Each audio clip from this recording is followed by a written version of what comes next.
Vamos a compartir varios pasajes de la Escritura que, que son sumamente controversiales. Y el primero que vamos a ver es el de Saúl y la pitonisa de Endor. Anoche el pastor Tim mencionó este pasaje, aunque no le dedicó mucho tiempo. Así que me gustaría que veamos algunos aspectos. Vamos a leer la introducción del pasaje. Está en el primer libro de Samuel, capítulo 28. Dice el texto, y hay algunas partes que las he marcado, las he puesto en negrita porque vamos a utilizarlas. Dice la Biblia que ya Saúl había muerto. Todo Israel lo había lamentado y lo había sepultado en Ramá, su ciudad. Saúl había expulsado de la tierra a los encantadores y adivinos. O sea, la introducción al pasaje me dice, mira, Samuel ya estaba muerto y Saúl había expulsado de Israel a todos los encantadores y a todos los adivinos. Ya eso te prepara el escenario. Samuel está muerto y en Israel ya no hay adivinos ni hay encantadores. Se reunieron pues los filisteos y vinieron a acampar en Sunem, mientras Saúl reunió a todo Israel y acampó en Gilboa.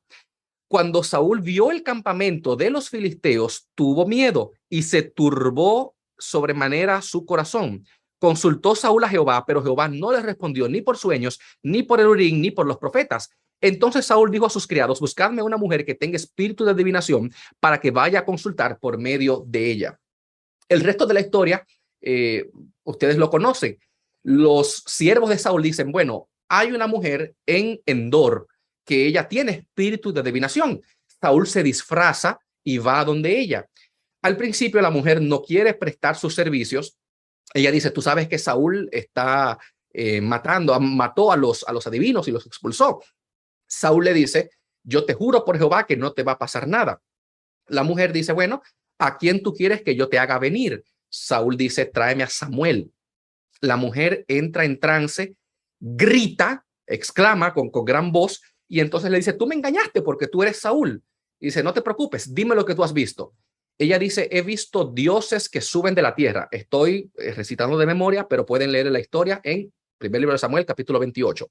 Entonces, la mujer le dice, he visto dioses que suben de la tierra. Saúl pregunta, ¿qué forma tienen? Ella dice, bueno, es un anciano con una capa, con un manto. Y Saúl dice, ese es Samuel. Y entonces parece que Samuel empieza a hablar a través de la mujer y le dice, bueno, ¿por qué tú por qué tú me molestas? ¿Por qué tú me perturbas? Saúl le repite lo que ustedes están viendo en el segundo párrafo en la negrita. Dice, bueno, es que yo estoy asustado, los filisteos están en contra mía y el Señor no me contesta ni por sueños, ni por Urim, ni por los profetas. Así que te estoy llamando a ti para que tú me digas qué yo debo hacer. Samuel le contesta a Saúl, ¿para qué tú me buscas a mí si ya Dios es enemigo tuyo? Dios es tu enemigo. Dios está haciendo lo que ya había dicho a través de mí, de que te va a quitar el reino y se lo va a dar a David. Y entonces Samuel, entre comillas Samuel, empieza a decirle, mira, mañana a esta misma hora yo voy a entregar a Israel Dios va a entregar a Israel en la mano de los filisteos. Tú y tus hijos van a morir y mañana tú vas a estar aquí conmigo, tú y tus hijos. Al terminar Samuel, entre comillas, las palabras, dice la Biblia que Saúl cae a tierra, tendido así, cayó verticalmente en tierra y no se quería parar. La mujer le dice, mira, yo hice lo que tú me pediste, ahora come y bueno, perdóname la vida. Saúl no quería comer y dice la Biblia que la mujer tenía un cabrito engordado, lo mató, hizo panes sin levadura, le ofreció comida, Saúl comió la comida y se fue. Esta historia, este pasaje, mucha gente lo cita para justificar el hecho de que los muertos sí salen, de que los muertos sí están conscientes en algún lugar, y la evidencia es que en la Biblia aparece y que Samuel regresó de los muertos, habló con Saúl, y Saúl vio que era Samuel y lo que dice es coherente con lo que Samuel había dicho, y bueno, y utilizan este pasaje como una evidencia de que hay vida después de la muerte, de que hay posibilidad de comunicarse con los muertos. Y yo quisiera en esta noche que veamos algunos puntitos breves de este relato. Vamos a comenzar aquí mismo con la introducción. Lo primero es que la Biblia tiene algunos pasajes, y déjenme explicarles esto ahora, tiene algunos pasajes que son prescriptivos y otros pasajes que son descriptivos. Hay pasajes de la Biblia donde Dios te dice lo que tú tienes que hacer. Los 10 mandamientos, no matarás, donde la Biblia te cuenta, te presenta la verdad. Y hay otros pasajes donde la Biblia simple y llanamente te cuenta lo que está pasando y no necesariamente te está diciendo esto es la verdad. Vamos a ponerle un ejemplo. Jacob se casó con 4 esposas. En ningún momento la Biblia presenta esto como un modelo a seguir, pero la Biblia te lo cuenta, te cuenta que eso sucedió, te cuenta de que Moisés asesinó a una persona, te cuenta el pecado de David, su adulterio, y cómo mató a Urías el Eteo. Y eso en ningún momento constituye un ejemplo a seguir, ni te está diciendo la Biblia que tú también tienes que repetirlo. Cuando la Biblia dice que Judas fue y se ahorcó, no es una bendición sobre el suicidio, te está contando, simplemente contando la historia. Y lo mismo pasa con esta historia. Te está contando lo que Saúl cometió y lo que pasó. En ningún momento la Biblia parece indicarte que Dios sanciona, que Dios permite, que Dios bendice el espiritismo, la hechicería o la adivinación. La introducción incluso dice, ya Samuel estaba muerto.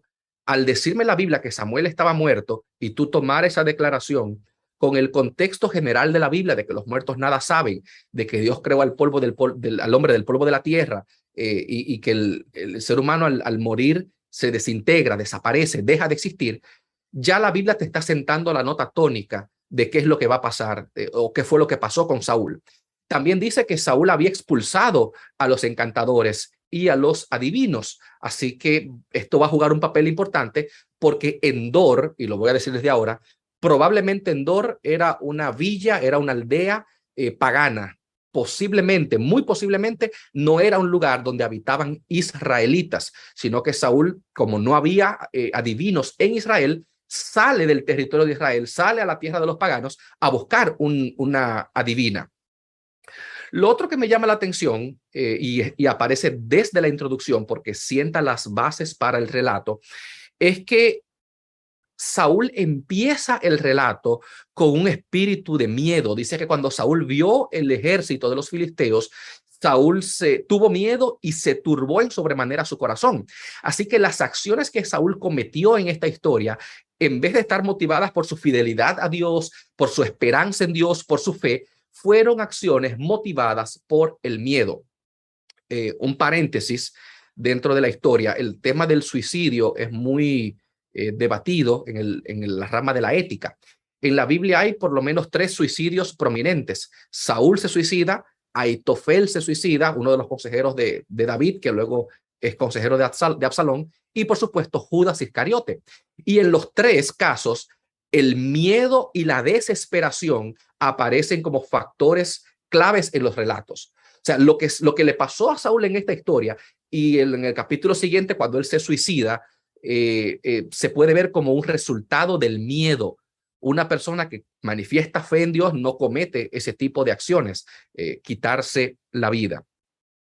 Lo otro que la Biblia se asegura de que yo sepa antes de empezar el relato es que Dios no le contesta a Saúl. O sea, el narrador me dice a mí, Saúl consultó a Dios y Dios no les contestaba por ninguno de los medios, ni por sueños, ni por el Urim, ni por los profetas. O sea, Saúl intentaba conseguir una respuesta de Dios y Dios no le estaba contestando. Entonces, basándonos en eso, es bueno que tomemos en consideración 2 aspectos con respecto al encuentro que Saúl tuvo con este espíritu, que ahora mismo no sabemos quién es, pero ya ustedes tienen una idea. En primer lugar, el Pentateuco prohíbe consultar a los muertos. Deuteronomio 18, 10 al 12 dice, no haya en tu pueblo ni encantador, ni adivino, ni hechicero, ni quien consulte a los muertos. Dios prohibió el espiritismo, Dios prohibió la adivinación, Dios prohibió la comunicación con los muertos. Y en segundo lugar, ya hemos visto que el pasaje declara que Dios no le estaba contestando a Saúl. Entonces, resulta bastante curioso por qué Dios utilizaría un medio como el espiritismo que él mismo había condenado para contestarle a Saúl cuando los medios tradicionales y permitidos por Dios, los sueños, el Urim y los profetas, no estaban dando resultado. ¿Será que el espiritismo entonces tiene la capacidad de obligar a Dios a contestarme cuando él decide? O sea, Dios decidió no contestar, pero el espiritismo parece como que le pasa por encima la voluntad de Dios y Samuel viene y habla con Saúl. O sea, antes de uno leer el relato, ya hay que darse cuenta que algo no huele bien aquí. Dios prohibió el espiritismo y el relato me dice que Dios no le está contestando a Saúl. Entonces, ya yo debo tener la idea de que quien sea que habló con Saúl no pudo haber sido Samuel, porque Dios no le está contestando. Dios está, decimos los dominicanos, negado. No quiere nada con el hermano Saúl. Otro detalle interesante es prestar atención a las palabras que Samuel, entre comillas, o el espíritu, le dice a Saúl. Miren estas tres declaraciones. La primera declaración que el espíritu le dice a Saúl, y cuando digo espíritu, me refiero por supuesto a un demonio. Samuel respondió, ¿para qué me preguntas a mí? Si Jehová se ha apartado de ti y es tu enemigo. Nota cómo el demonio, haciéndose pasar por Samuel, le dice al rey Saúl, Dios se ha apartado de ti. ¿Eso es cierto o es falso? Es cierto. La Biblia dice que Dios se apartó de Saúl. Dios los rechazó. Pero mira lo que dice la segunda declaración, y es tu enemigo. Aunque la Biblia declara que Dios había rechazado a Saúl como rey de Israel, que le había prometido ya el reino a David, en ninguna parte la Biblia declara que Dios era enemigo de Saúl. La Biblia dice que Dios lo había rechazado. Pero fíjate que desde que Dios rechazó a Saúl hasta que David comenzó a reinar, pasaron varios años.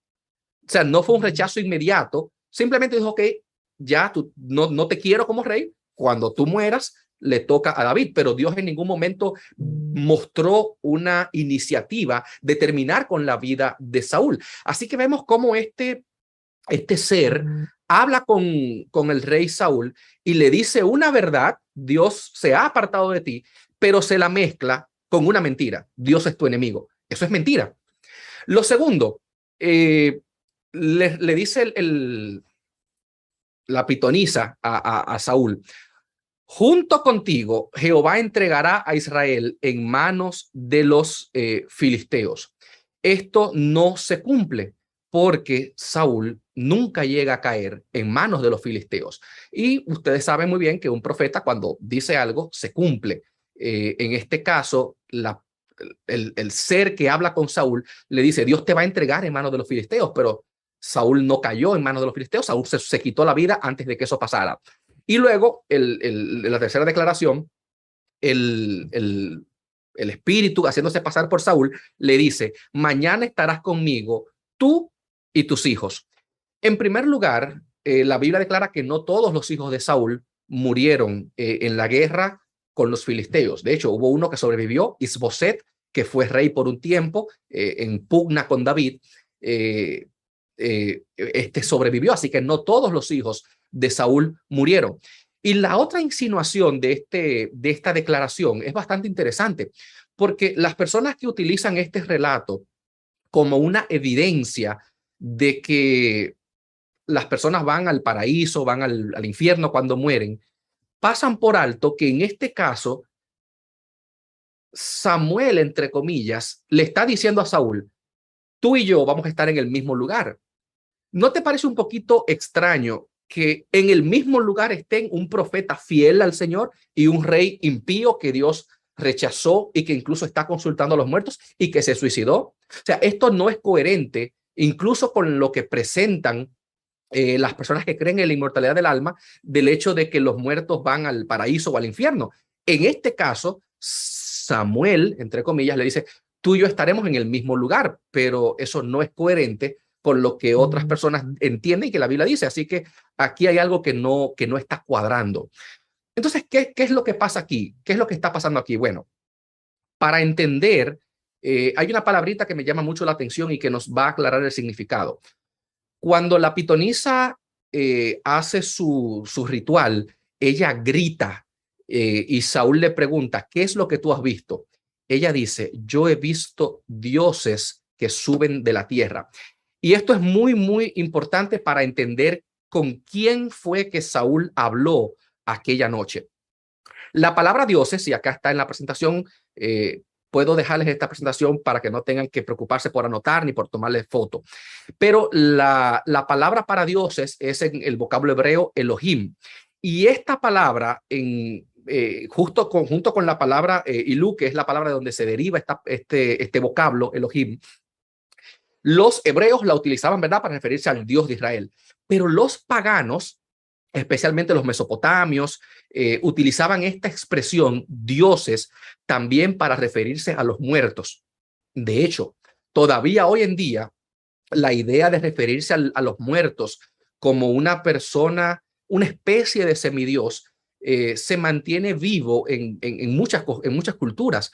Hasta cierto punto, yo espero que usted no haya visto ninguna película parecida, pero creo que Disney sacó una película, no sé de quién es la película, creo que de Coco se llama, donde los muertos están vivos y son personas que te cuidan. Y hay una tradición, por ejemplo, en México del Día de los Muertos, de llevarle comida y flor y recordarlo y pensar. Y muchas personas tienen esa idea de que fulano está en un lugar mejor y desde allí me vigila, desde allí me cuida. O sea, la idea de que la persona que ha fallecido tiene una especie de injerencia peculiar en la vida de la persona es antigua y ya viene desde el tiempo de la Biblia. Los sumerios, los egipcios, los mesopotámicos sobre todo y los cananeos creían que los muertos eran al mismo tiempo sus dioses. Y una declaración bíblica muy importante, y está acá en la presentación, en Números 25, cuando el pueblo adora a los ídolos durante el peregrinaje hacia la tierra prometida, la Biblia dice que el pueblo participó en la adoración a los dioses de Moab. Pero si ustedes leen el Salmo 106, versículo 28, refiriéndose al mismo evento, el mismo evento de Números 25, pero ahora el Salmo dice que ellos comieron comida sacrificada a los muertos. O sea, la misma comida, el mismo acto de adoración que Números me dice fue a los dioses de Moab, Salmos me dice que fue a los muertos. ¿Por qué? Porque los moabitas, los cananeos, veían a los muertos como sus dioses. Entonces, la mujer, la pitonisa, cuando dice yo estoy viendo dioses, dicen sí, yo estoy viendo muertos, pero esos muertos, dice ella, son mis dioses, porque dije hace un momentito que Endor posiblemente estaba fuera del territorio de Israel. Entonces, obviamente, Saúl aquí en este encuentro participó de una sesión espiritista donde se comunicó con los dioses de los cananeos, que curiosamente, aunque la mujer pensaba que eran muertos, la Biblia declara y Pablo declara que los dioses no son más que demonios, los dioses de lo que ustedes leen en el Antiguo Testamento como Baal, como Astarte, como Moloch, no son más que representaciones de demonios. Y hay un último elemento en esta historia que me presenta a mí que Saúl, perdón, realmente participó de la adoración a los dioses, a los demonios, a los dioses paganos. Y es la última parte del relato. Después de Saúl hablar con el supuesto Samuel, Saúl cae en tierra, tendido. Dice que estaba debilitado, que no había comido nada en todo el día. Y la mujer le ofrece comida. Él no quiere comer, pero insiste y participa de la comida. Este aparente acto de hospitalidad, o sea, la mujer tiene aquí un invitado y le ofreció comida. Pero hay unos matices en el texto muy interesantes. Miren esto. Dice el versículo 28. Aquella mujer tenía en su casa un ternero engordado. Enseguida lo mató, tomó harina, la amasó, coció en ella panes y levadura y luego sirvió todo aquello a Saúl y sus siervos, quienes después de haber comido se levantaron y se fueron aquella misma noche. Es interesante, primero un becerro, perdón, un ternero engordado, o sea, ya estaba preparado para comerse. Y luego dice que ella lo mató. Es interesante porque en el vocablo hebreo, el verbo hebreo que la Biblia utiliza, no es la palabra tradicionalmente para matar un animal para comérmelo, que en hebreo es la palabra tabá, sino que utiliza una palabra distinta que tiene connotaciones rituales, que es el verbo, y aquí está en la presentación, sabá. En otras palabras, si pudiéramos traducir de nuevo este pasaje, dice que aquella mujer tenía en su casa un ternero engordado, enseguida lo sacrificó. No fue simplemente que lo mató porque había que cocinarlo, sino que es el acto de degollar el ternero es un acto de sacrificio. Y fíjate qué interesante que lo que la mujer le sirve es un ternero con panes sin levadura, justo lo mismo que se servía en el santuario cuando una persona iba a ofrecer sacrificios. Había un animal sacrificado y había panes sin levadura. Entonces, ¿qué fue lo que pasó aquí? Bueno, Saúl, después de haber consultado a los muertos, a los dioses cananeos, participó de una comida sacrificada a los ídolos. En otras palabras, Saúl participó de un rito satánico, participó de un pacto con los demonios, donde recibió un mensaje que desgraciadamente fue falso y acabó con su vida, pero Saúl selló el acto de consultar a los muertos con una comida, con un pacto a los demonios. Termino esta primera exposición de este primer versículo con las palabras de Elena G. White en Patriarcas y Profetas, página 600, curiosamente la página 666. Dice, no fue al santo profeta de Dios el que vio, evocado por los encantamientos de la pitonisa.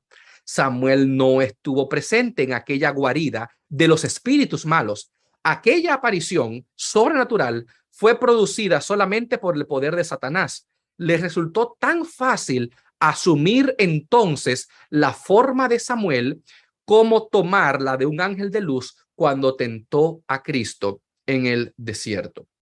Y el libro de Crónicas, Primera de Crónicas, capítulo 10, versículo 13, resume de esta manera el final de la vida de Saúl. Así murió Saúl a causa de su rebelión con que pecó contra Jehová, contra la palabra de Jehová, la cual no guardó porque consultó a una adivina. La misma Biblia que al principio me dice que Dios no sanciona el espiritismo, después me vuelve y repite, Saúl murió porque se rebeló contra Jehová y su rebelión, su desobediencia, consistió en consultar a una adivina. Me llama la atención a manera de conclusión de este primer pasaje que Saúl consultó a los muertos, consultó a los demonios porque tenía miedo. Él estaba buscando esperanza, él estaba buscando ánimo, él estaba buscando fortaleza. Pero al consultar a los muertos y al participar de una comida sacrificada a los ídolos, en vez de conseguir la esperanza y la fortaleza que Saúl quería, terminó más desesperanzado, más derrotado y terminó tan desanimado que incluso él mismo se quitó la vida. Y lo mismo pasa hoy en día con aquellas personas que en vez de poner su esperanza en la Biblia y en la esperanza de la resurrección, acuden al espiritismo. Muchas personas consultan a los muertos buscando esperanza para hoy y lo que hacen es que terminan desesperanzados. Por eso el profeta Isaías en el capítulo 8, versículo 20, 19 y 20, dice cuando la gente dice, vayan y consulten a los muertos y a los que susurran hablando. Isaías pregunta, ¿para qué los vivos van a consultar a los muertos? ¿Para qué consultar a los muertos de lo que pasa en esta vida? El pueblo el pueblo de Dios no va a consultar a su Dios, a la ley y al testimonio, dice ahí el profeta Isaías. El que no les hable conforme a esto es porque no le ha amanecido. De manera que, mis queridos hermanos, en primera instancia, coloquemos nuestra esperanza en Dios y consultemos a nuestro Dios y no a los demonios, no a los muertos, que los muertos en realidad son demonios. Satanás se hace pasar por ángel de luz para engañarnos. El siguiente pasaje que quiero compartir, ahora vamos a pasar al Nuevo Testamento, y es la parábola del rico y Lázaro. Vamos a compartir solamente dos pasajes y luego vamos a las preguntas, uno del Antiguo y uno del Nuevo Testamento. Esta parábola es sumamente impactante y es muy extraña. Es una parábola muy, muy rara porque en las parábolas Jesús no utilizaba nombres propios. Ninguna parábola tiene nombres propios. Esta es la única, porque hay una persona que se llama Lázaro. Y está en Lucas capítulo 16, versículo 19 al 31. La parábola más o menos dice así. Había un hombre rico que vestía todos los días de púrpura y todos los días celebraba un banquete con gran esplendidez. A su puerta había un mendigo llamado Lázaro, que ansiaba comer las migajas que caían de la mesa del rico, y aún los perros venían y le lamían las llagas. Acontece que muere el rico y muere Lázaro, y Lázaro es llevado por los ángeles al seno de Abraham, y el rico muere, y estando en el Hades, en el sufrimiento, alza los ojos y ve a Abraham y a Lázaro en su seno. Y entonces empieza la parte interesante, la parte divertida. El rico, que ya está muerto, llama a Abraham, Padre Abraham, manda a Lázaro para que moje la punta de su dedo en agua y venga y por lo menos refresque mi lengua, porque estoy aquí atormentado con esta llama, con este fuego. Y Abraham le dice, no, mi hijo, en la vida tú recibiste bienes y Lázaro males. Ahora Lázaro es consolado y tú eres atormentado. Además, hay un abismo que nos separa, de manera que los que están aquí no pueden pasar para allá y los de allá no pueden pasar para acá. Entonces, el rico vuelve y contesta, Padre Abraham, entonces te pido que mandes a Lázaro a mis hermanos, porque tengo 5 hermanos, para que Lázaro les amoneste, para que ellos no vengan a este lugar de tormento. Abraham le dice, no, tus hermanos tienen a Moisés y a los profetas, que escuchen a Moisés y a los profetas. El rico vuelve y le contesta a Abraham, medio insolente, le contesta al patriarca, le dice, no, no, padre Abraham, es que ellos no van a creer en Moisés y los profetas, pero sí van a creer si un muerto les aparece y les advierte. Y entonces Abraham termina la parábola diciendo, mira, si tus hermanos no hacen caso a Moisés y a los profetas, mucho menos van a escuchar si un muerto se levanta y se les aparece. Esta parábola tiene varios problemas si se interpreta de forma literal. La interpretación de que, a ver, yo estoy diciendo parábola porque yo creo que es una parábola y se los voy a demostrar en unos momentitos. Pero las personas que creen que esta no es una parábola, sino que Jesús contó un relato verídico y que esto realmente pasó y que Jesús lo está contando para que la gente sepa lo que pasa después de la muerte, ese punto de vista de que esto es un relato verídico tiene varios problemas. El primero es que supone que la recompensa se recibe inmediatamente después de la muerte. Y eso la Biblia no apoya esa idea. En 2 Corintios, y el pastor mencionó en la presentación anterior, la resurrección es el momento en el que se recibe la recompensa. En 1 Tesalonicenses, Pablo dice que el Señor vendrá con voz de mando, voz de arcángel, y los muertos resucitarán y seremos arrebatados juntamente con ellos, y allí estaremos siempre con el Señor. El apóstol Pablo también escribe en la segunda carta a Timoteo, capítulo 4, yo he peleado, versículo 12, yo he peleado la buena batalla, yo he guardado la fe, por lo cual me está reservada la corona de vida, de justicia, que el Señor juez justo me dará en su venida, y no solamente a mí, sino a aquellos que aguardan su regreso. De manera que la Biblia es coherente. Apocalipsis 22 dice, yo vengo pronto y mi galardón conmigo para dar a cada quien según sus obras. O sea, la Biblia es coherente en todo momento en el hecho de que la recompensa se recibe en la segunda venida de Cristo. Decir que esta parábola apoya la idea de que la recompensa se recibe justo cuando usted muere, es colocar esta parábola o esta historia, este relato, en contradicción abierta con la Biblia. El segundo elemento es la mención al seno de Abraham. Esta es una frase que solamente aparece aquí en la Biblia, no aparece en ningún otro lugar y ha causado mucha confusión, porque como no vuelve a aparecer, no se sabe qué es eso del seno de Abraham. Nuestros hermanos evangélicos que creen en la inmortalidad natural e incondicional del alma, para poder darle sentido a esta parábola, han tenido que inventarse, y estoy escogiendo mi palabra muy bien porque es un invento, no aparece en la Biblia, pero han tenido que inventarse la idea de que el seno de Abraham era como una especie del paraíso temporal antes de la muerte de Cristo, y cuando Cristo murió se inaugura el paraíso. Entonces dicen ellos que todos los justos que vivieron antes de Cristo, como el paraíso todavía no había abierto, estaban en el seno de Abraham. Y cuando Cristo resucita, entonces se inaugura el paraíso y entonces todos le dan un upgrade y lo mandan para primera clase allá al paraíso. El problema es que esa idea no aparece en la Biblia. Es un invento que se ha tenido que hacer para poder explicar esta parábola. Y yo creo que debiera ser lo contrario. Yo debiera ajustar la parábola a lo que la Biblia dice y no crear toda una doctrina, una creencia para poder darle el sentido que yo quiero a un pasaje. Me llama mucho la atención la idea del seno de Abraham. Y quiero explicarles, por si algún momento alguien le pregunta a usted, ¿qué significa eso del seno de Abraham? Aunque la Biblia no lo explica, la Biblia no lo dice, pero hay otros pasajes que parecen ilustrar el, el, el concepto del seno de Abraham.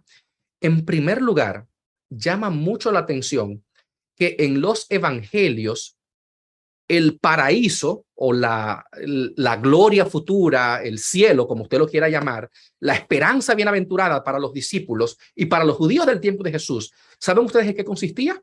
Consistía en una mesa con una cena con los patriarcas. Jesús, por lo menos en dos pasajes, menciona esta idea. Miren acá, en Lucas capítulo 13, versículo 29, dice Jesús a los judíos de su tiempo, allí será el llanto y el crujir de dientes, cuando veáis a Abraham, Isaac y a Jacob y a todos los profetas en el reino de Dios, y vosotros seréis excluidos. Vendrán gente de oriente, de occidente, del norte y del sur, y se sentarán a la mesa en el reino de Dios. Y en Mateo 8:11 dice Jesús, os digo que vendrán muchos del oriente y del occidente y se sentarán con Abraham, Isaac y Jacob en el reino de los cielos. O sea, fíjate cómo Jesús presenta la paradoja. Ustedes los judíos que creen que el cielo es una cena con los patriarcas, se van a quedar fuera.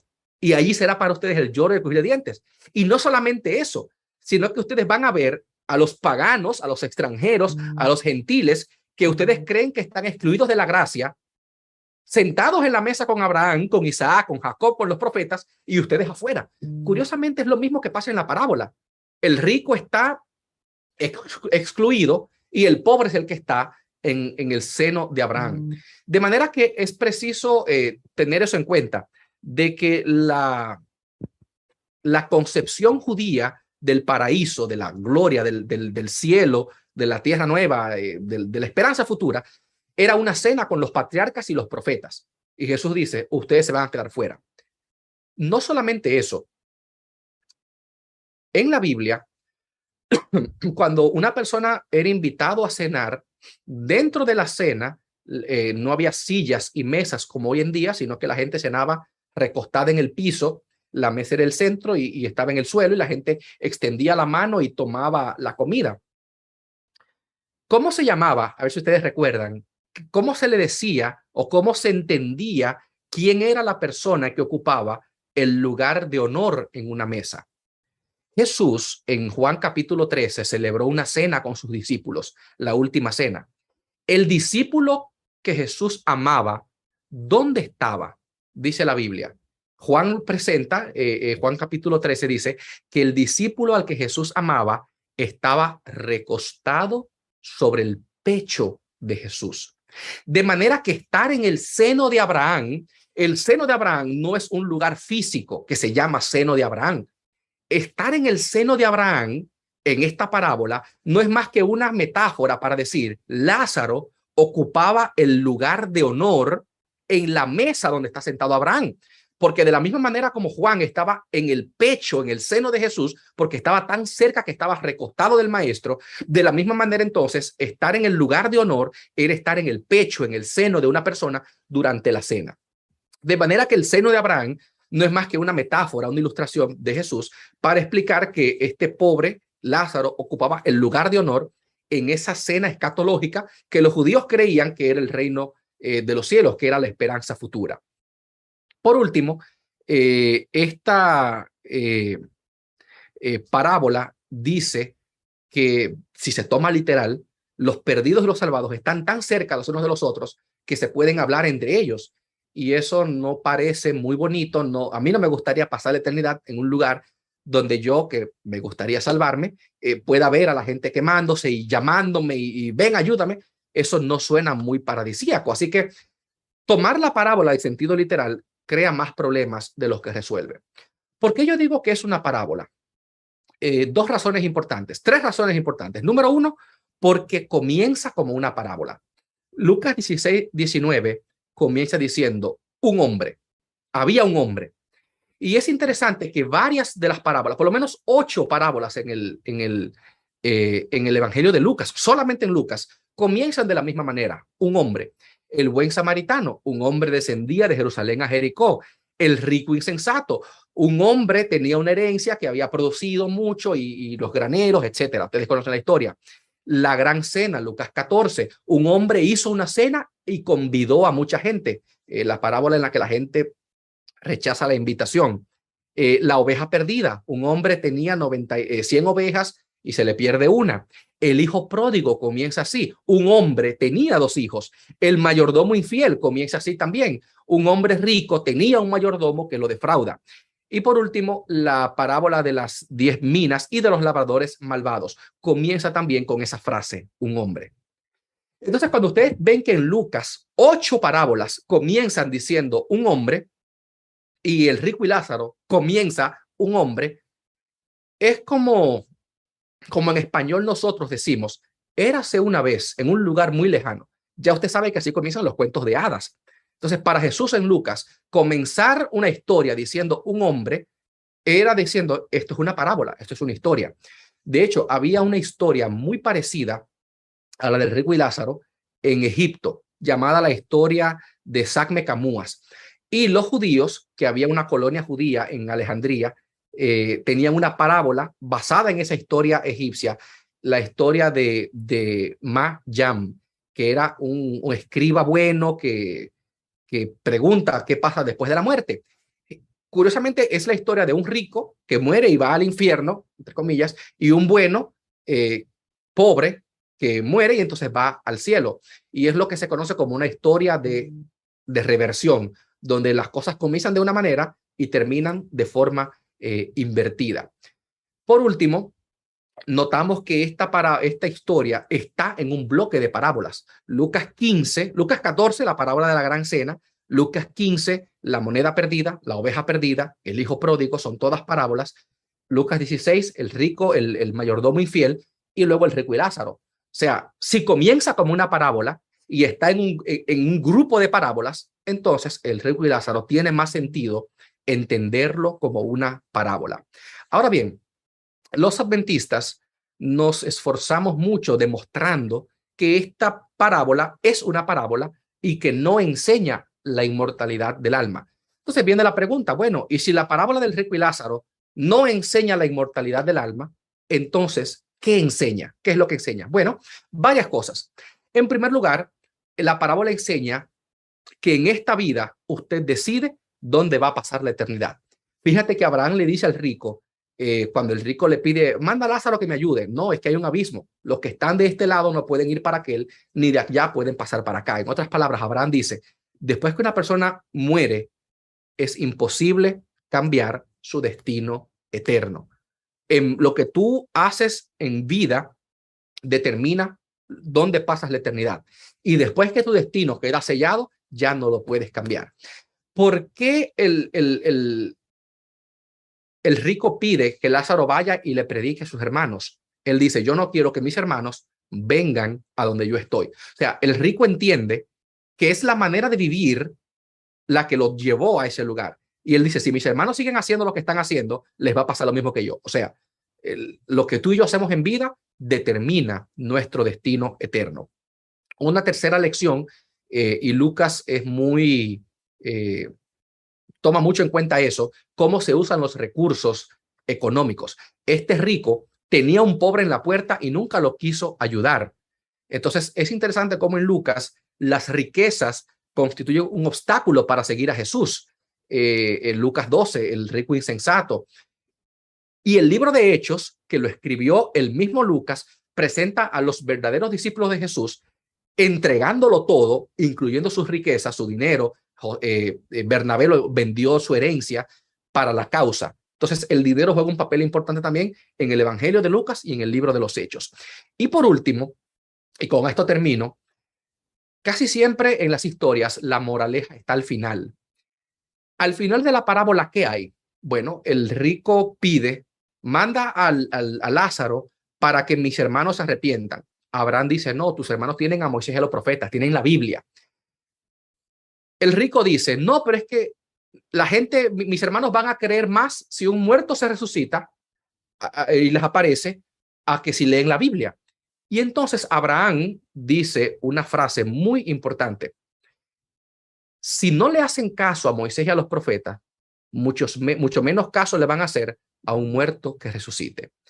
Muchas personas, incluyéndome a mí en alguna oportunidad de la vida, yo no sé si a ti te ha pasado, pero yo a veces le pedimos señales a Dios. Señor, dame una señal, háblame con un sueño, que se me aparezca un ángel.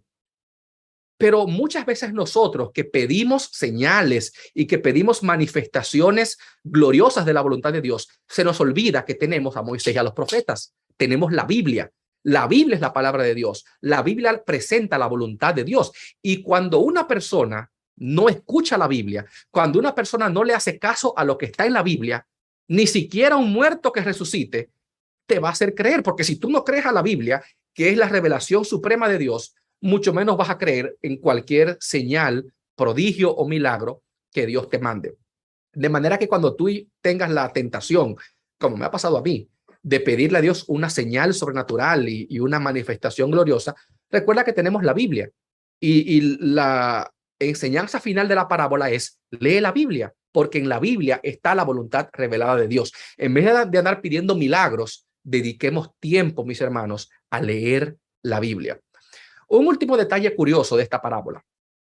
Yo mencioné al principio que esta es la única parábola que tiene un nombre propio. Al final de la parábola, Abraham dice, si no escuchan a Moisés y a los profetas, mucho menos van a escuchar si un muerto se levanta. Literalmente el muerto se llamaba, el pobre se llamaba Lázaro. Si no escuchan a Moisés y a los profetas, mucho menos van a escuchar, aunque Lázaro resucite. Curiosamente, la resurrección más importante que Jesús efectuó en su ministerio fue la de un hombre llamado Lázaro. Y ni siquiera la resurrección de Lázaro pudo hacer que los dirigentes judíos creyeran en Cristo. Todo lo contrario, Juan 11 presenta que cuando Lázaro resucita, los judíos deciden no solamente matar a Jesús, sino también matar a Lázaro. De manera que la moraleja de la parábola se cumplió en la vida de Jesús. Ni siquiera la resurrección de un muerto fue capaz de hacer que los judíos se arrepintieran y decidieron matar no solamente a Jesús, sino también a Lázaro.